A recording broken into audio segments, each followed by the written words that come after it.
Good morning, everyone. It is Thursday, December 5th, and I am currently on my way to my second job. I have been so exhausted these past few days. The start of this week has been a bit rough, for no particular reason other than the fact that I am just going through it. So even the most mundane things seem the most impossible whenever you're obviously not in a 100% state of mind and being.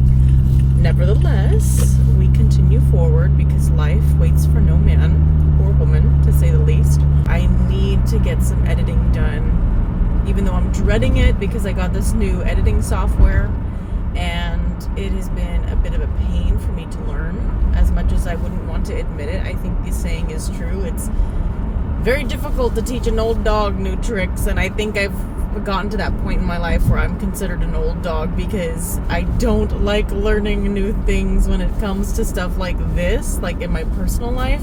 If I have to learn something for someone else or for work or for whatever other reasons, obviously I don't mind learning something new. In fact, it's easier for me to learn something new when I know that there is like a deeper purpose beyond selfish reason. But in situations like this where it's like for my own personal stuff, it's like pulling teeth with me. But I'm learning. It's just taking me a lot longer than I wanted it to. So as if I didn't take forever to edit my videos as is, now I'm feeling as though I'm taking twice as long because I'm actively like searching up tutorials on how to do something with one hand and then doing it or trying to figure out how to do it with another. So it's a bit of a later upload this week, but it will be up. I am currently in line at Burger King to get myself some breakfast because I have to take some food with my medication, otherwise I get a little sicky. This Friday I will be at church because they are doing a little Christmas program where they do the telling of the birth of Jesus called Journey to Bethlehem, and it's going to be the classic telling of the birth of Jesus. And then they are going to have a petting zoo there. What?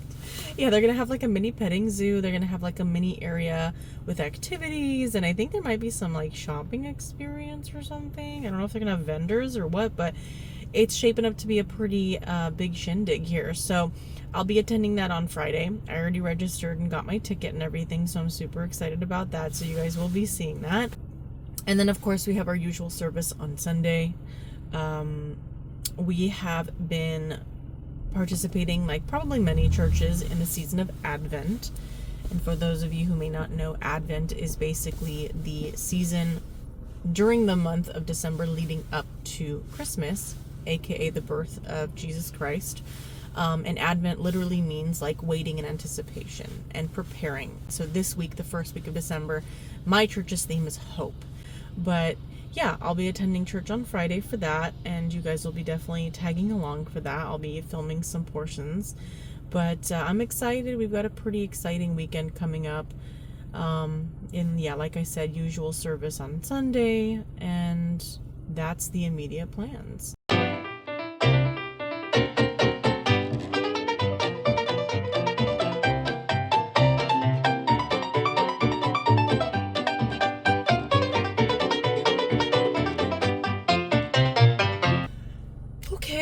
I just finished at my second job. I hope you guys enjoyed that little clip that I put in there. So that was actually me boxing up the candy. So fun fact, my second job is working at a candy shop where we make toffee. So it is a seasonal job. It's not anything that I'm going to be holding on to for a long time. I'm actually in the market to look for a more full-time job along with running my side business, of course, my small business. But yeah, I make candy. I make toffee. I know I had mentioned in this vlog earlier that I didn't have any clients today, but I completely goofed my schedule and I was looking on a different Thursday. So I do have clients today. I do have plans today. But in the meanwhile, I am headed home right now so I can eat, freshen up a bit, rest up a bit, and then my clients are scheduled to come in, I believe, starting at 4 p.m. tonight.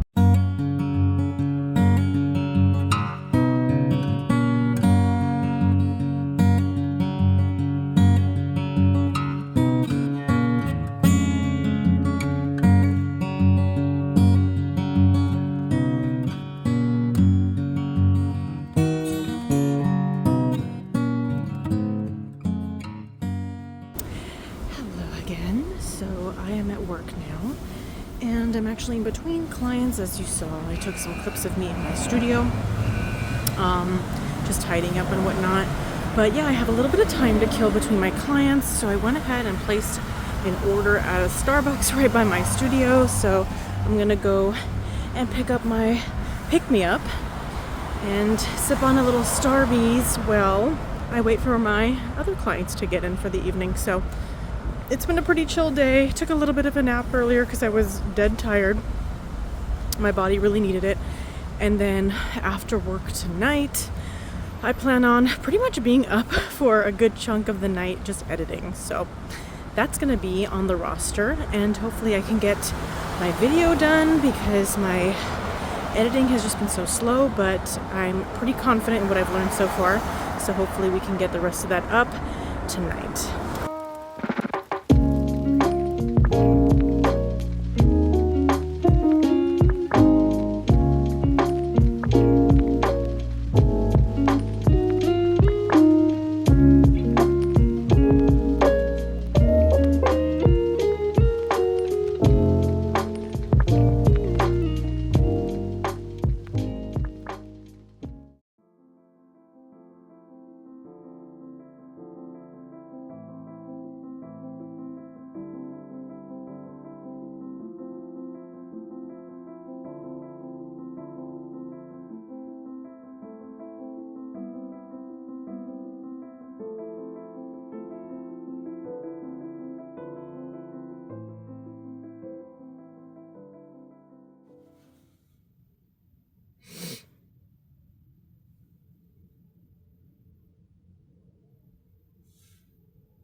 When is it gonna get better?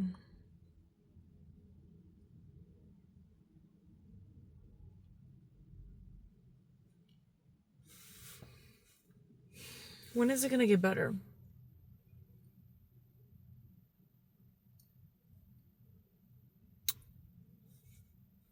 When is it gonna get better? They say time heals all wounds. It's been months already. Like, when is it gonna get better? Can I get a tracking number or something to see when my better times shipment is going to arrive? Because yeah,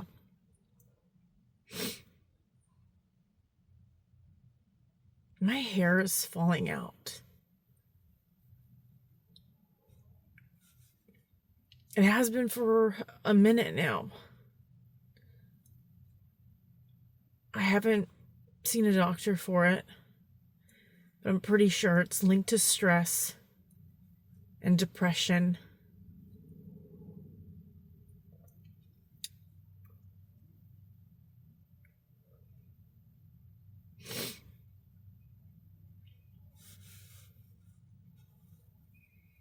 I just want to know when it's going to get better. That's all that I want to know. The only reason I turn on the camera right now is to document probably the lowest point in my life. So that in hopes one day I can watch this back and laugh at my now suffering, because I'll be talking to myself through the screen saying, "You're crying for no reason. It got better, don't worry." Little did you know. I don't know anything right now. I'm so in the blind right now.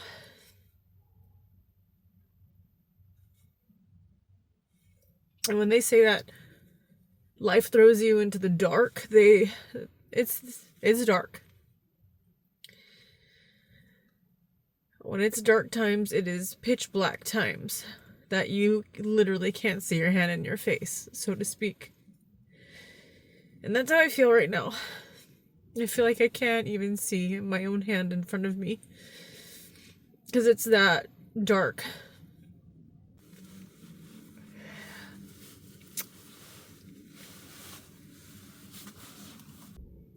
There's so many things that could be so much worse in my life. And I'm constantly trying to remind myself that I am blessed at the end of the day. Because I am. As we all are, in our own ways. But my God, I'm so tired of constantly saying that I'm okay when I'm not. So I'm just not.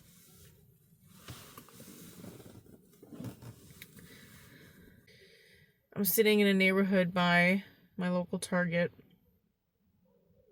and these houses have their Christmas lights up, and I don't know if you could hear that, but there's like people laughing and stuff as they're like decorating their front yard in front of me here. And I'm just like looking at everybody around me constantly, and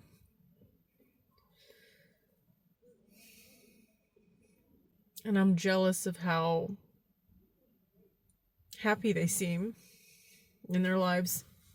And I know that I'm only seeing like a fraction of a millisecond into strangers' lives and completely making assumptions, but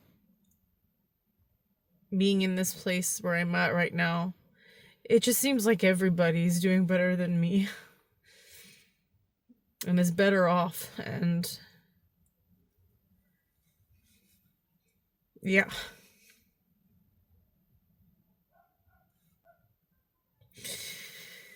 I just want to be happy again. I don't want to be in pain anymore. I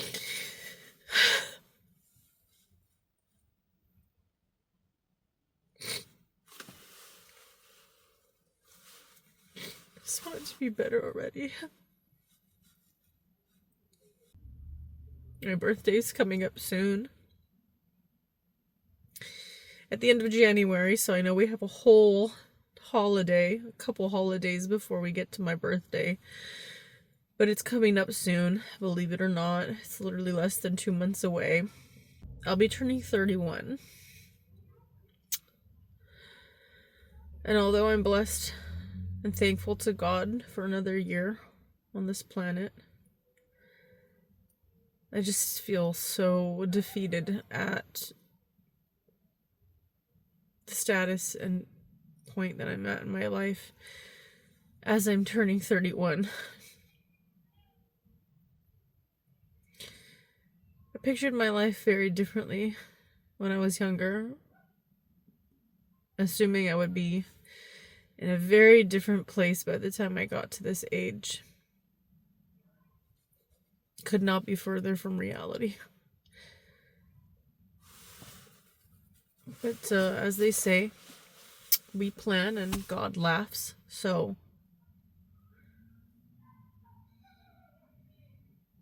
yeah. I just wanted to document this moment for myself, because I know things will get better. I know they will. And it's just a matter of time. Which is the son of a bitch. Pardon my French. But it is. I'm not trying to lean into my even more depressive and negative side. I'm just verbalizing that portion of my brain to be expressive. Because I don't ever express that blatantly.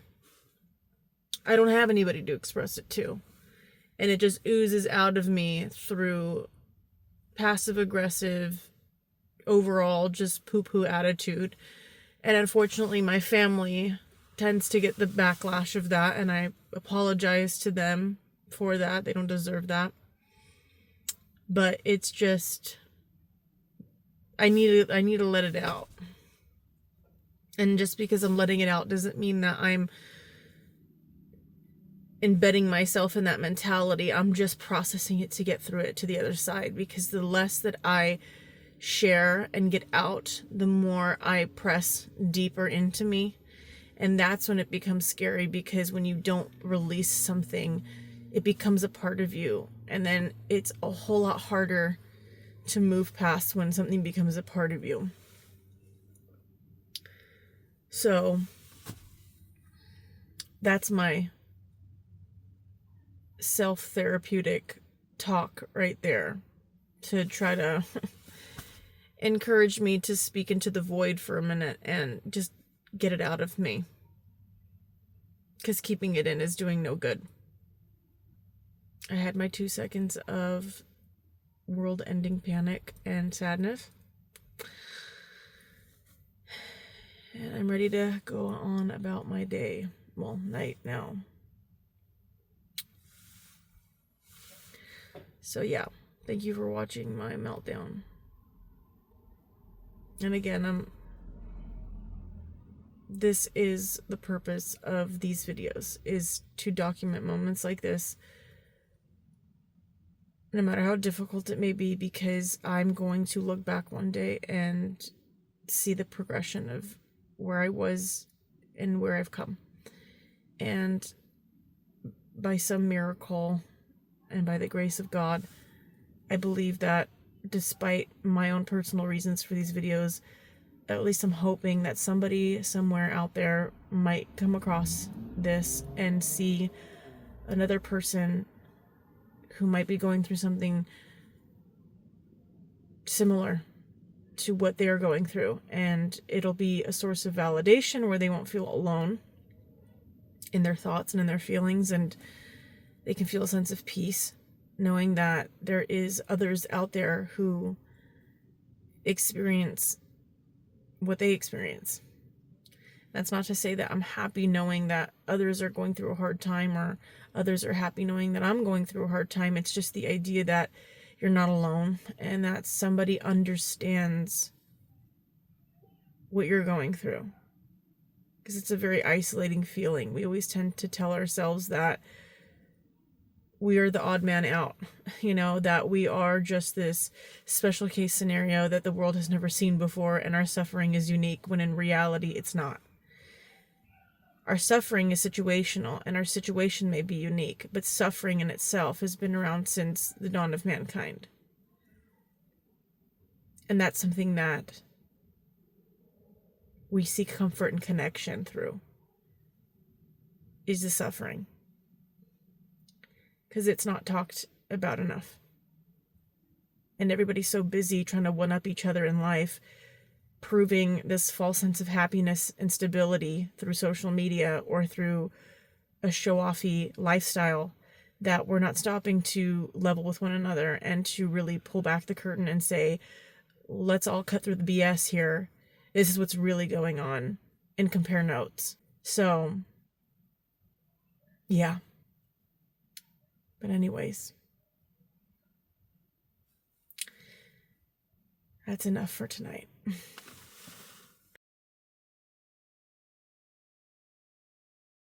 Hello. Today is Friday morning.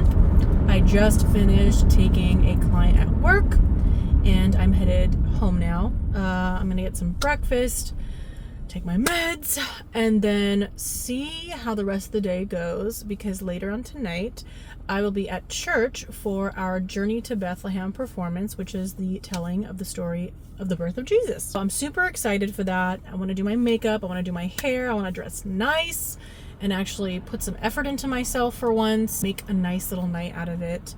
I'm super excited for it.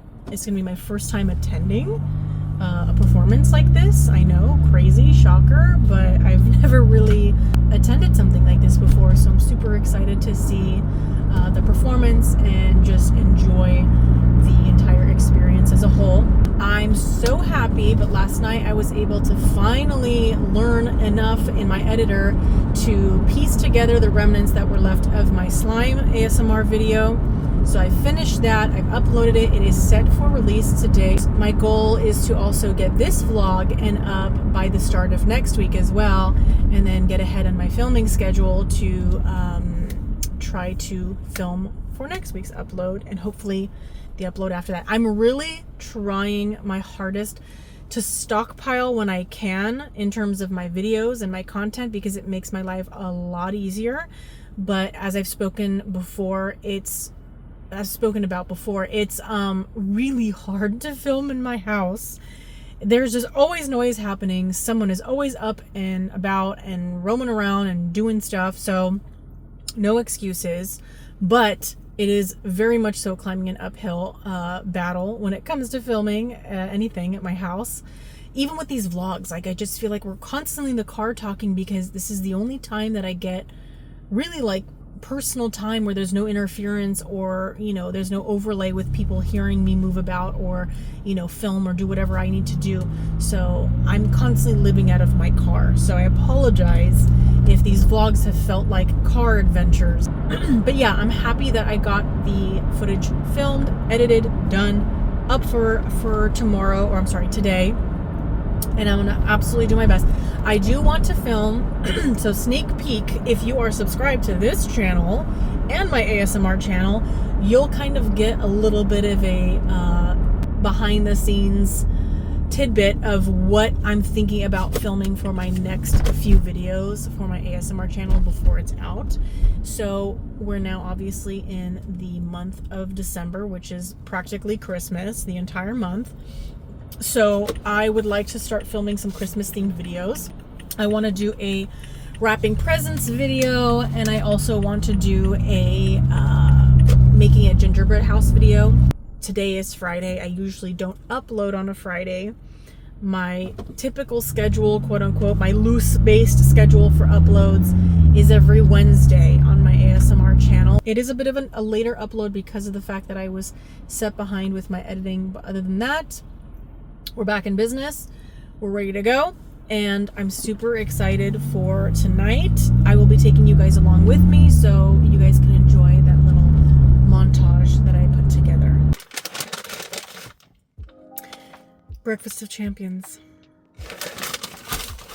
It's not even breakfast. It's literally going to be 12, and I haven't even eaten yet or taken my medication. Burger King? More like Burger Queen. I'm so unserious right now. I wanted to talk to you guys about something new that I learned. And it's a little thing called church hurt. Have you heard of it? If you haven't and you're like me, let me tell you about it.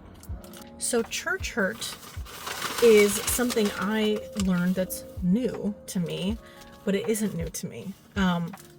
Basically, what church hurt means is when someone has experienced trauma or something deeply negatively impactful by someone in the religious community or by a church. I'm going to give a little bit of lore to me in this video. I went to a private school for pretty much the entirety of my elementary school life. And I'll give the name of the school because, ironically enough, the school doesn't exist anymore. So you'll find out why soon. I went to an elementary school and a preschool by the name of Crescent Avenue Christian School. It was called that because it was on a street called Crescent Avenue. Not that hard to figure out. It was considered a Christian private school that was tuition based, like many private schools. And my parents, wanting the best for their firstborn, felt that it was best for me to go to a private school. They felt that enrolling me in a private Christian school was going to do just that. Give me the best. Little did they know, and even little did I know, that that was going to be probably the worst 7 years of my educational career. I went through severe bullying, not just by my peers and my classmates, but also by my teachers and the authority figures that are supposed to be the ones to protect you and help you. And it was all, of course, centered around religion. It was a religious school, after all.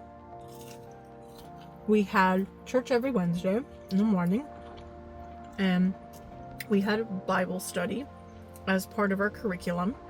So we read the Bible, studied Bible verses, learned about all the stories of the Bible, Jesus, of course, God, all that stuff.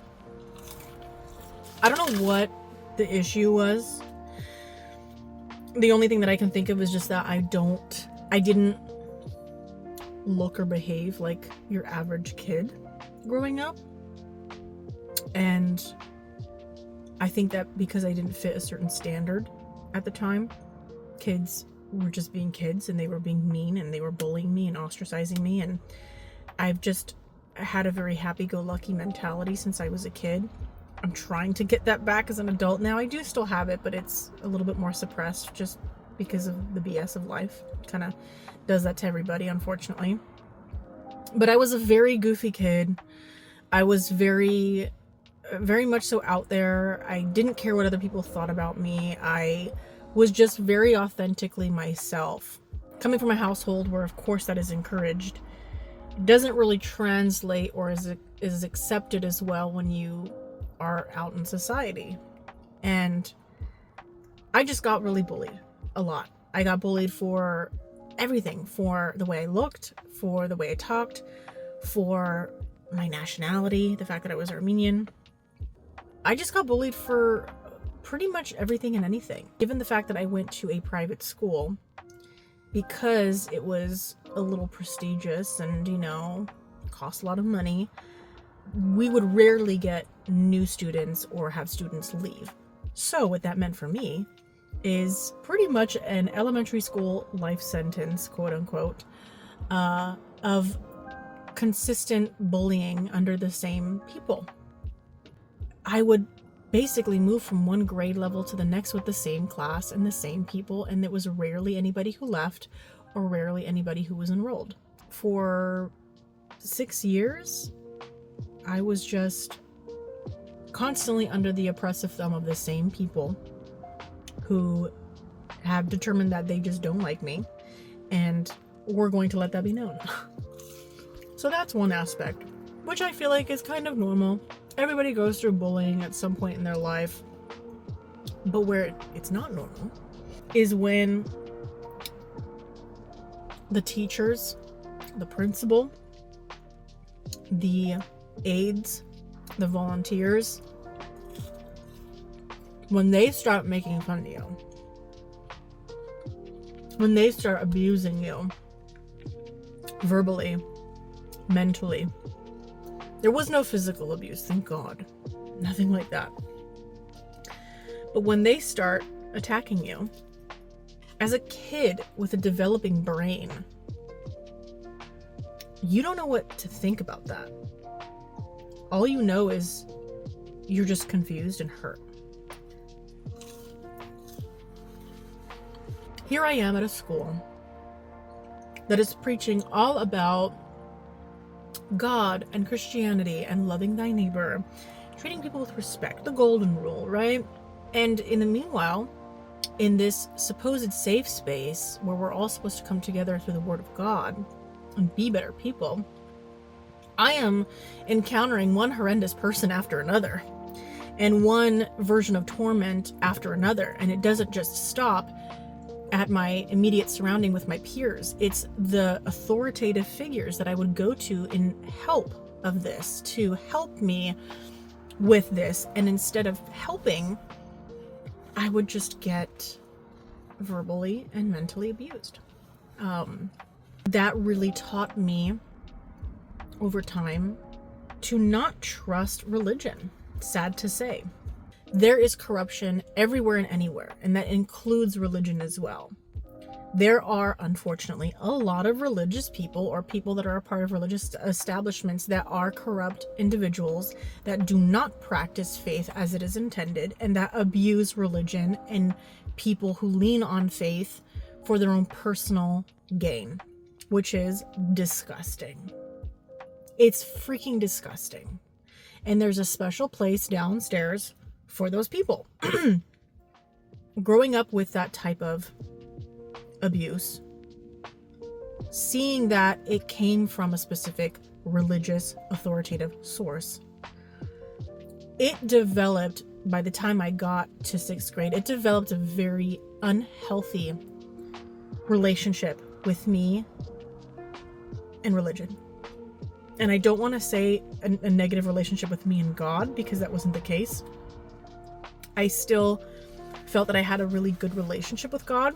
It just was a wary one, because I was just like, why would a God who loves me so much put me in a place where we can practice his love and preach to his love and preach of his love, but yet the people here are not giving me that love, and they're not supporting me, and they're hurting me. So it created a lot of distrust between me and religion and church and those who are religious, quote unquote, because that left the taste in my mouth in which I felt that it doesn't matter if you say that you are a Christian or not. You're probably gonna be a crappy person and you're gonna hurt me. And especially if you say that you're Christian, you're more inclined to hurt me, because at that point in my life, the only hurt that I experienced was from that religious source of the people that were tied to that connection. Everybody else was fine, didn't have any other problems outside of that, and it just really, really put this lens over my life and my perspective where I couldn't trust it. So I distanced myself from that. I still believed in God. I still had faith. I just converted more to a spiritualism rather than a religious mentality. I'm still fighting with that today. I'm still finding it really hard to lean into my faith at times, because it's almost like I have one leg in and one leg out. There's most of me is in, but there is still a very apprehensive side to me that is wary and feels as though I shouldn't trust so easily. But I know that that's not right, because as I've gotten older and I've reflected on my experience as a child, I can understand it for what it was. And it was a very corrupt school with corrupt, money-hungry individuals that had personal agendas. And in fact, sorry, I had to cut for a second because the food went down the wrong pipe and I have nothing to drink in the car. Surprise, surprise. My elementary school no longer exists. Some years ago, they made headlines in the literal news for abuse, administering medication to students without their parents' consent or knowledge. Just a lot of really nasty things. So they went through some scandal. And if you don't believe me, you can literally look this up. I think most of it stemmed from the preschool, because it was a preschool and an elementary school. They were right across from each other. I did attend both. But there was abuse going on everywhere. If it was under that umbrella of Crescent Avenue Christian School, there was abuse happening. There was a malpractice of the Christian faith happening. And it was ruining child after child for years. I can almost guarantee you that I'm probably not the only person with this type of experience that's gone to that school. But I don't keep ties with anybody that I attended elementary school with, so I wouldn't know. The school doesn't exist anymore. It was literally shut down because of all of the problems that it had. That speaks for itself. This is not me sitting here embellishing a childhood trauma for the sake of, oh, woe is me.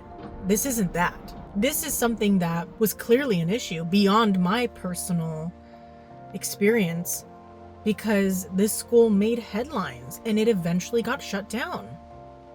And ironically enough, they demolished the school, they demolished the property, and they built a church. I hope and pray now that whatever that church is, whoever is there practicing and preaching their faith, I hope that they're genuine people and that they are good people and that they reestablish the energy of that space for positivity and love and God's true love and peace and intentions.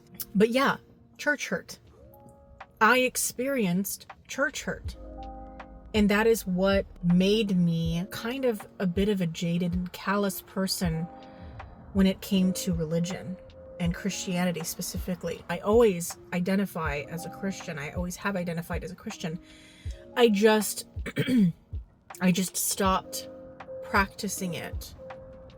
And I lost sight of my faith for a very long time. And all of this is a result of the church hurt and the trauma that I experienced in my elementary school life. And it's really unfortunate and sad because the church that I'm at right now, although I'm still fairly new, I've been attending now for a good while, and I can say with pretty certain confidence that every single person at that church is just the kindest, most positive and supportive person. I have yet to encounter a single person that I have gotten any type of weird vibes from, malicious vibes from. And although I may not be personal friends with every single person in my church, there are a few individuals that I have had the pleasure of having conversation with and regular conversation with and knowing them on a first name basis. But what communications and connections I have built so far have been great. And it makes me sad because I'm like, I could have participated in this a long time ago had it not been for the church hurt that I experienced growing up. Who could I have been as a person, as an adult now, if I didn't go through that? But in hindsight, 2020, I also have to acknowledge the fact that I am the person that I am today because I went through that, because I went through that bullying, because I went through that church hurt. And I know that some of you may be a little curious to know, well, what kind of abuse did you go through? I mean, dang, like what were they doing? What were they saying?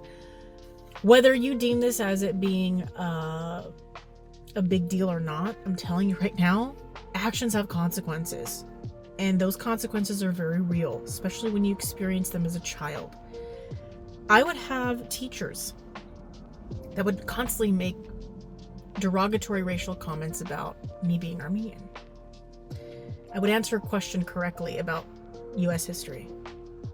And my principal at the time, who was teaching the U.S. history course, would make an unnecessary comment saying something along the lines of, wow, that's very impressive for a little Armenian girl. Whatever the hell that's supposed to mean. I was also told, while we're on the topic of culture, I was also told by my 4th grade teacher that my country, Armenia, is not a real country. We had to submit a report where we had to pick a country of our choice and do a little basic research and submit, the paperwork for class credit. And I went up to her and I asked, hey, Mrs. H, I want to do the report on my country of Armenia. And she looked at me and she's like, oh, honey, Armenia is not a country. It's not real. That's kind of like messed me up for a little bit as a kid. I'm not going to lie. Culture has been a very important part of my life, and growing up, especially being first generation born here in America, my parents were absolutely sure that they raised me and my brother with the understanding that you are Armenian. Be proud that you're Armenian. Be proud that you came from a family where your grandparents on both sides immigrated here and went through those hardships to give you guys a better life. And even though we're here in America, be prideful that you're Armenian. Be proud. Share your culture, especially coming from such a small culture. So I knew a lot about my country, even at that age, because my grandparents would tell me stories and my parents would tell me stories, and they were very in tune with raising myself and my brother with the knowledge of our culture. So that was kind of interesting.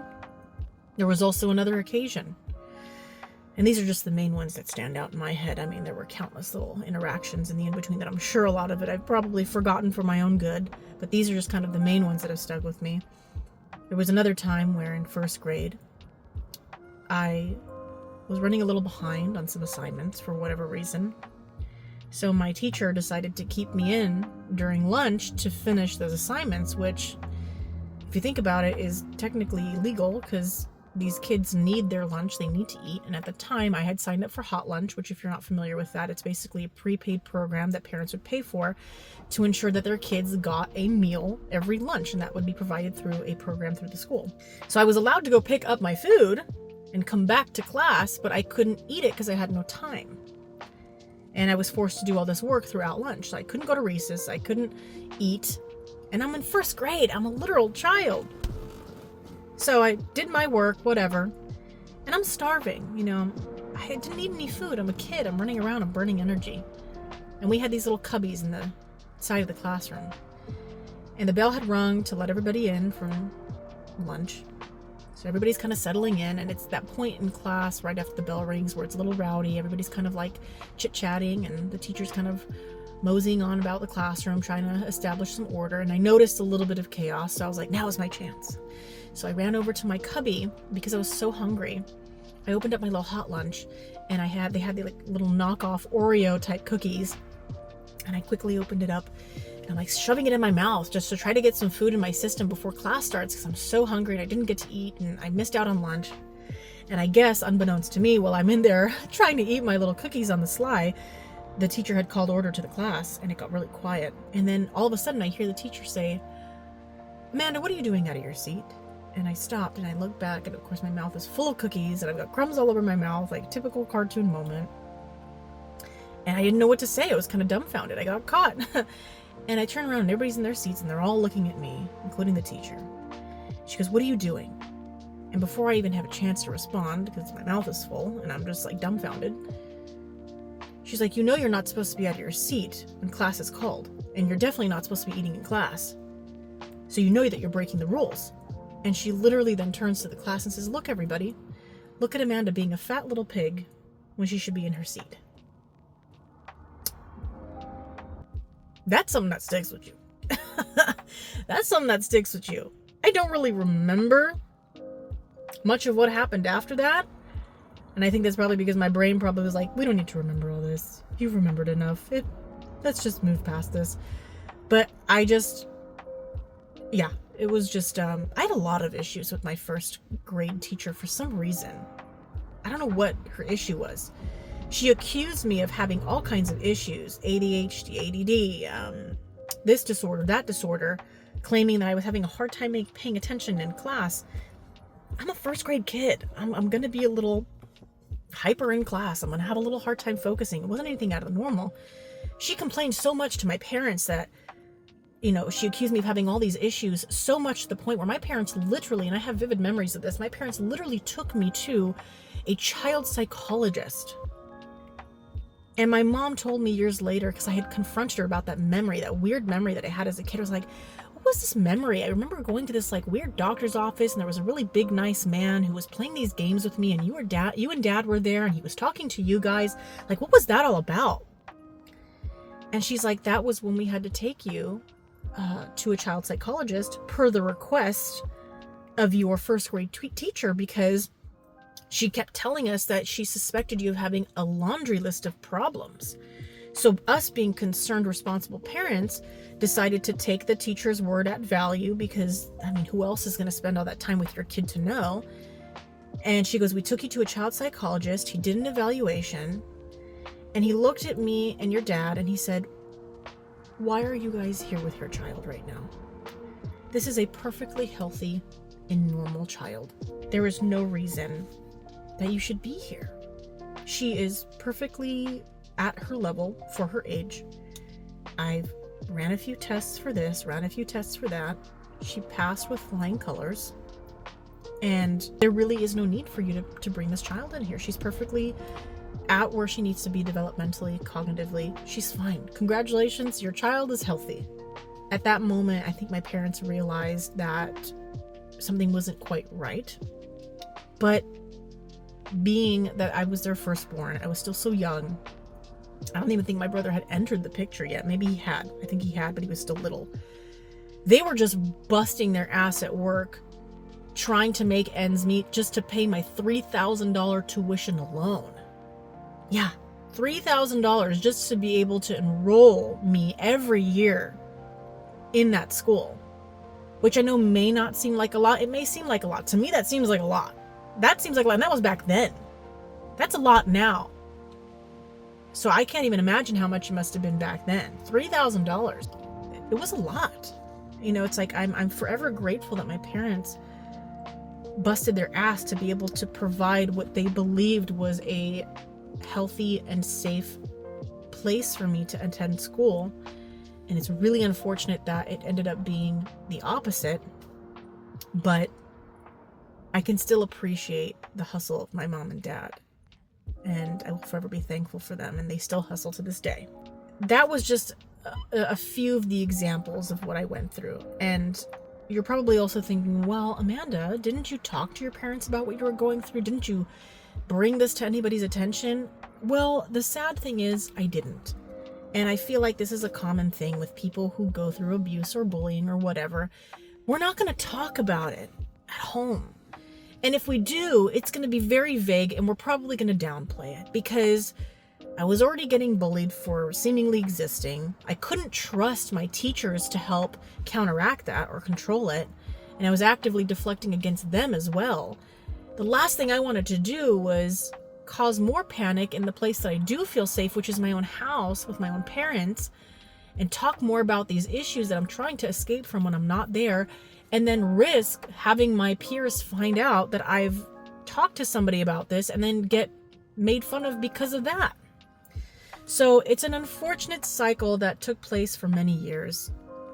And it wasn't until after elementary school that I really sat down in my young adult years and I explained to my parents my experience. And they were upset, clearly, as any parent would be. But they kind of had a feeling that something wasn't right because they picked up on certain energies. But they were just so busy running around. I mean, my whole elementary school life, my grandpa would pick me up from school every day in the middle of work, drop me off at my grandparents' house where my grandma would watch me and my cousins while my parents would work a full day. So my parents knew a little bit, but not enough to really know what was going on because they were just so busy running around trying to provide for us, which is not uncommon. So that's my origin story when it comes to my relationship with religion, Christianity, the church, quote unquote. And it wasn't until I recently learned about church hurt, which I'd never heard of before, that everything kind of clicked. And I always knew that that trauma is what led to this hesitancy within my faith and my Christianity. But I didn't know that there was a word for it. And it feels validating to know that there is a word for it. And this isn't something that, you know, is uncommon. Like a lot of people go through this, unfortunately. So that was my little talk about church hurt and where I come from with my relationship with Christianity and God. And that's why it's so important for me now as an adult who knows better and who wants to be better, to build a better relationship with God and with my faith and with my Christianhood, because I know that there is so much good within Christianity. And the true essence of Christianity is to be good and to practice love and to practice kindness.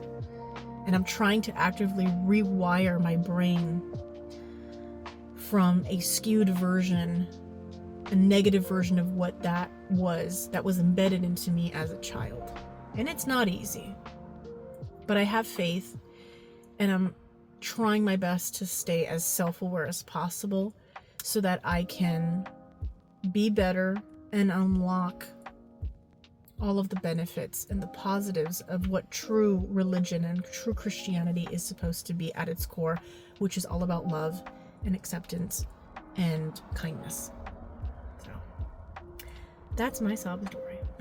I hope you enjoyed this little mukbang story time. Back to the video. Hi, welcome back. You didn't go anywhere, but welcome back. I am currently on the way to church for the Journey to Bethlehem performance that they're going to be putting on tonight, which is celebrating and retelling the story of the birth of Jesus. And yeah, I'm just super stoked. I'm going to be taking some clips for you guys. I had pre-ordered some food that they had available for pre-order. They're going to be serving rice and kebabs and all the yummy things. And apparently there's also going to be a petting zoo as well. So in true Amanda fashion, I am early. I thought I was actually kind of running a little late, but I guess I'm a little early. Hello, please stay on. I wasn't done with you. I guess I'm a bit early, but I do see a few folks gathering around. I think I see a bonfire too. So I'm gonna go down and check it out and see what's going on. How are you guys? I hope you're doing well. I hope that life is treating you well. Let's go see what's going on.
So, as you can see, I'm back in my car now, and that's it. That's the end of the night. As you guys saw through the little clips that I went ahead and just edited for you guys, it was really awesome. There was food, there was a lot of people, there was a freaking petting zoo with super cute animals, although I felt really bad because it's freezing outside, and I'm always just thinking about the well-being of the animals, so I hope they weren't too cold. But it was awesome. They had a little marketplace area where you were given a little baggie of shekels, so to speak, and they were like little fun little stations that you can walk around and do little tasks and little fun stuff. So for example, they had an area where you can make a bracelet. They had an area where you can like spell your name in Hebrew. They had like a little corner with like coffee and snacks. And I think they had, what else did they have? They had a lot of really cool stuff, honestly, and I'm sorry if the lighting just shifted. It's because there was cars parked in front of me with their headlights, and now they've driven away, and yeah, the lighting in the car just sucks. But yeah, it was really fun. It was beautiful. The performance was amazing. It was a very cozy experience, which I loved. And I just love the fact that there was no fancy bells and whistles. There was no grand performance. It was just a concise, well put together performance that truly just focused on the essence of Christmas and Jesus Christ and his birth. So it was really amazing.